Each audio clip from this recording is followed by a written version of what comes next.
baru. Jaksa Agung tidak ada dilantik. Nah, Diteruskan. tidak ada dilantik. Dilantik ya. Nah, lantas pernah ditanya sama DPR, Pak Hendarman, Bapak itu dilantik nggak sebagai Jaksa Agung? Untuk jabatan yang baru? DPR. Ya, DPR ya. Karena dia tuh jadi Jaksa Agung langsung tanpa pernah dilantik, tanpa ada SK. Nah, katanya ya saya begini, kata Hendarman waktu itu. Setelah selesai pelantikan kabinet, salam-salaman. Terus Pak SBY, ya tepuk-tepuk bahu saya. Pak Hendarman, Bapak tetap Jaksa Agung ya? Ya, saya pikir ya saya tetap Jaksa Agung, kata Hendarman. Itu yang saya lawan di MK. Dan saya ingat tuh Pak Laica Marzuki, Profesor Laica Marzuki dihadirkan sebagai ahli. Saksi ahli. Ya. Ditanya sama MK, apa sah orang jadi Jaksa Agung dengan ditepuk-tepuk begini? Pak Laica bilang, sah. Hah? Gitu. Tapi itu di Republik Mimpi, katanya.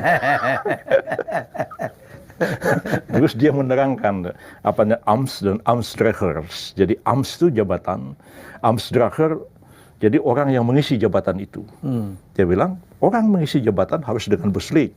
Nah, bahasa Belandanya begitu, harus dengan surat pengangkatan. Hendarman Supandji itu diangkat sebagai Jaksa Agung di kabinet pertama sebagai PAW. Kabinet kedua dia tidak ada SK-nya dan tidak pernah dilantik. Berarti dia illegal.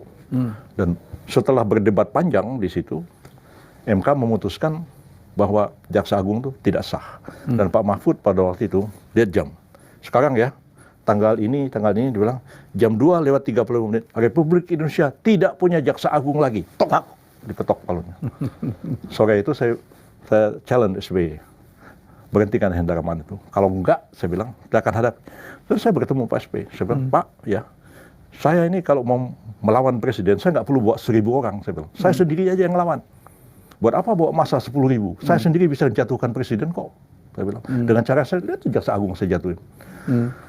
Masih Denny Indrayana nih, masih bela-belain dengan Pak Sudi. Macam-macam. Akhirnya ya, saya datang ke Pak SBY. Ya, saya ngomong Pak SBY pada waktu itu, berhentikan atau tidak? Kalau tidak, saya akan menerus, saya akan melawan presiden dengan cara saya sendiri. Besoknya diberhentikan. Itu kemenangan terbesar itu seorang. Saya pikir ya itu saya nggak bisa lupa peristiwa itu. Ya, jadi apa namanya, dan membuat saya tertawa itu besoknya itu ada karikatur di Rakyat Merdeka.